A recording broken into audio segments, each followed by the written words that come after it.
ایک دفعہ کے زمانے میں ایک چھوٹے سے گاؤں میں ایک ڈرونی چڑیل نامی عورت رہتی تھی۔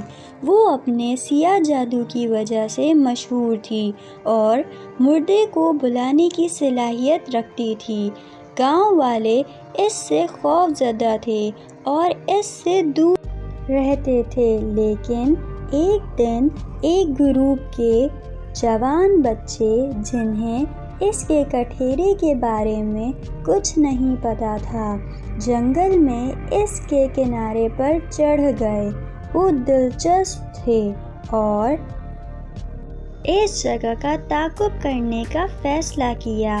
جیسے ہی وہ کٹہرے میں داخل ہوئے، انہوں نے مرغانا کو ایک گلدان کے سامنے بیٹھے دیکھا جو کچھ منتر پڑھ رہی تھی۔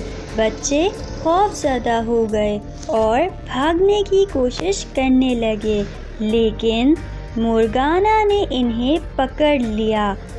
وہ ناراض تھی کہ بچے اس کے گھر میں داخل کیوں ہوئے ہیں اور اس نے فیصلہ کیا کہ وہ انہیں سبق سکھائے۔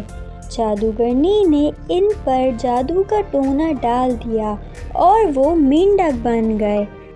بچے خوف زدہ تھے اور مرغانا سے التجا کرتے رہے کہ وہ انہیں انسان بنا دے، لیکن اس نے ان کی درخواست نظر انداز کر دی اور انہیں بتایا کہ وہ ہمیشہ کے لیے مینڈک رہیں گے۔ بچوں کے والدین پریشان تھے جب وہ گھر واپس نہیں آئے اور ان کے والدین ان کی تلاش میں نکل گئے۔ آخر کار انہوں نے مرغانا کا گھر تلاش کیا اور اپنے بچوں کو مینڈکوں کی شکل میں دیکھا۔ انہوں نے مرغانا سے درخواست کی کہ وہ انہیں دوبارہ انسانوں میں تبدیل کر دیں، لیکن اس نے انکار کر دیا۔ والدین کا دل ٹوٹ گیا اور انہوں نے ایک طاقتور جادوگر سے مدد لینے کا فیصلہ کیا۔ جادوگر ان کی مدد کرنے پر راضی ہو گیا اور مرغانا کے گھر چلا گیا۔ اس نے اسے مقابلہ کرنے کا چیلنج دیا اور انہوں نے سخت لڑائی لڑی۔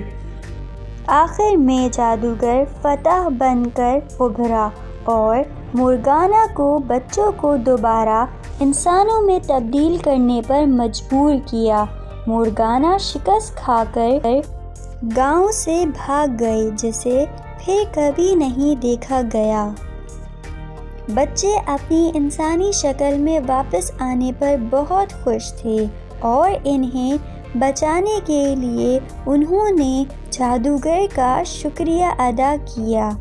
گاؤں والوں کو راحت ملی کہ مرغانا چلی گئی تھی اور اس نے برائی پر اچھائی کی فتح کا جشن منایا، لیکن کچھ لوگوں کا کہنا ہے کہ مرغانا اب بھی جنگل کو پریشان کرتی ہے اور اس کی روح اب بھی زندہ ہے۔